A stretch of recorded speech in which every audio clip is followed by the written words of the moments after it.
Et voilà. Et donc ça part au frais. Donc pour la meringue à l'italienne, donc il faudra des blancs qui sont déjà dans mon batteur. 80 g de blanc d'œuf. Ça fait environ 3 petits blancs d'œufs. Si tu as des petits œufs, si tu as des moyens ou des gros, les gros ça peut peut-être presque faire 2 œufs. Moi, bah, bien sûr, j'ai des moyens, donc j'ai mis 2 blancs et demi. Hop. Et ici, j'ai mis 200 g de sucre avec 60 g d'eau. On va porter à ébullition. Je dis n'importe quoi. On va faire chauffer le sucre jusqu'à ce qu'il atteigne une température entre 118 et 120 degrés. Donc là, l'idéal, c'est d'avoir quand même un thermomètre. C'est quand même plus pratique pour vérifier la température du sucre. Quoique, une fois que ça se met à bouillir et que ça bout, je dirais une petite minute, tu peux considérer que ton sucre est prêt pour t'en servir. Donc moi je remue un peu pour pas que ça colle trop sur les bords et pour parce que j'aime bien et surveiller mon sucre mince. Donc voilà, donc là le sucre n'est pas totalement dissous dans l'eau, on le voit à la couleur. Il sera un petit peu plus clair quand ça aura atteint la bonne température. Donc voilà, on le fait cuire tout doucement jusqu'à ce que ça atteigne, je sais pas si là vous voyez, on est presque à 100 degrés là. Ça devient un peu mousseux, je vais baisser un peu mon feu. Comme ma sonde est un peu grande pour des grandes préparations, j'envoie le sucre dessus pour que ça puisse me donner la bonne température. Tu vois, là il commence à, quand on enlève les bulles, il commence à être transparent. Et ça commence à bouillir. On y est presque.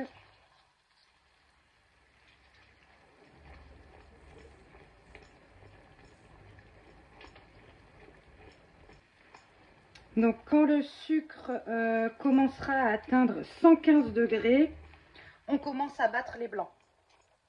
On commence à monter les blancs et quand il sera entre 118 et 120, on pourra commencer à les verser dessus, à le verser dessus.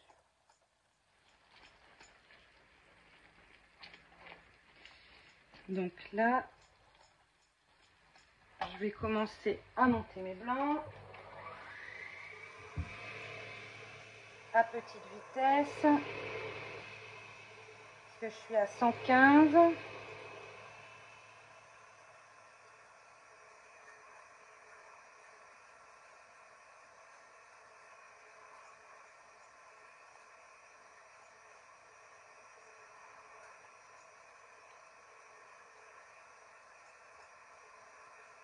Et hop, voilà, j'éteins le feu. Et je vais aller verser mon sucre tout doucement sur le rebord de mon robot. Alors je vais augmenter un petit peu la vitesse. Voilà. Mais on le fait tout doucement pour pas qu'il y ait trop d'éclaboussures. Donc je verse mon sucre tout doucement sur le rebord de mon robot. Pour pas que de mon bol, pour pas que ça fasse comment dire, des gros tas de sucre si on verse tout d'un coup. Alors, je sais pas si tu... ouais, voilà. Donc voilà, donc en attendant ça mélange.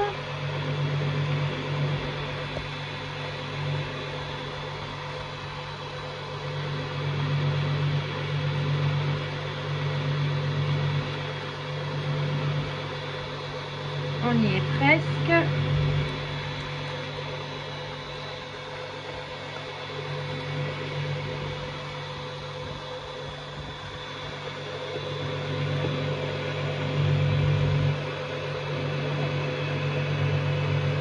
Voilà, j'ai versé tout mon sucre. Et là, on peut augmenter la vitesse.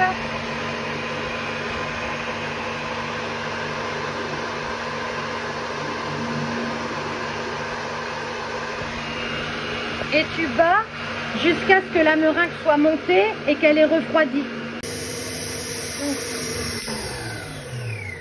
Je pense qu'on y est, ou on y est presque. La meringue doit être bien serrée. Elle doit faire ce petit bec d'oiseau, là, comme d'habitude.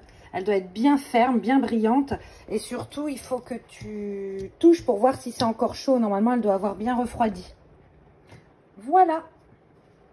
Ah oui, j'ai oublié de te dire. Cette étape dure au moins 5 minutes, le temps que ça monte bien et que la meringue refroidit. Donc, la meringue est bien montée. Tu vois, bien ferme. Donc moi j'ai choisi une jolie petite douille.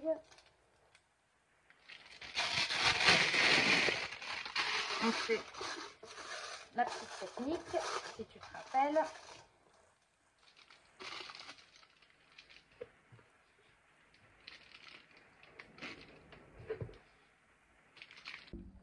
Donc tu récupères ta tarte au frigo quand la crème au citron s'est solidifiée. Bon, une demi-heure c'est bien, en une demi-heure, au moins une demi-heure et ta crème sera prête.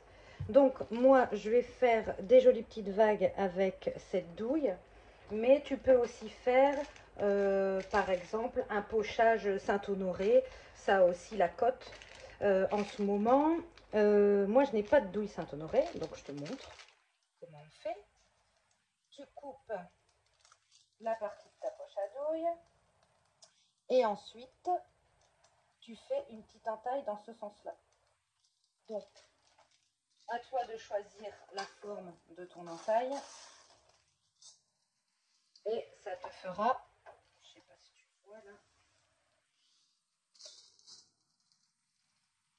Tu vois, ça te fera cette forme caractéristique de Saint-Honoré.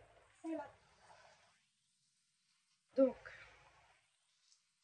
on va pocher la meringue avec la douille que j'ai choisie.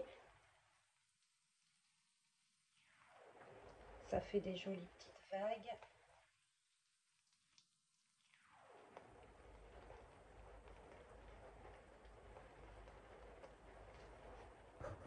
Donc voilà, j'ai fini. Donc tu mets la quantité de meringue que tu veux, hein. En vrai, c'est toi qui choisis. Il n'y a pas de quantité spécifique. Chacun fait comme il veut. Moi, je sais que chez moi, la meringue va être largement appréciée. Ensuite, tu prends le chalumeau. Si tu n'en as pas, c'est à ce moment-là que tu mets la tarte dans le four à 240 sur grille. Par contre, donc il faut que le four soit bien chaud. La laisse pas trop longtemps parce que ça va aller très vite et il faudrait pas que la crème en dessous refasse une cuisson trop importante. Donc c'est parti.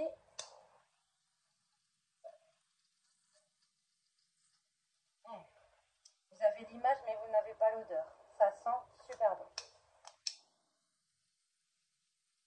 Donc là c'est pareil.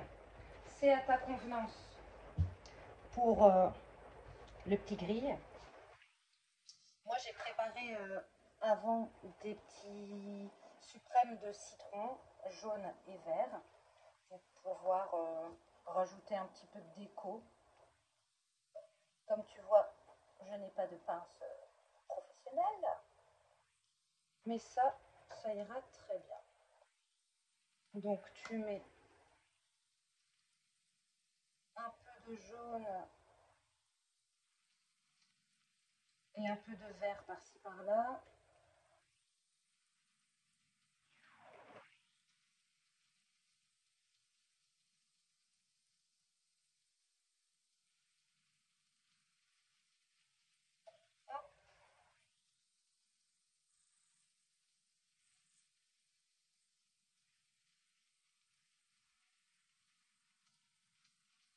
Un petit dernier, et voilà, deux petits derniers.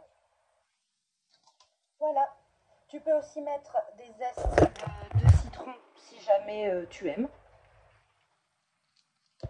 Et voilà, régale-toi.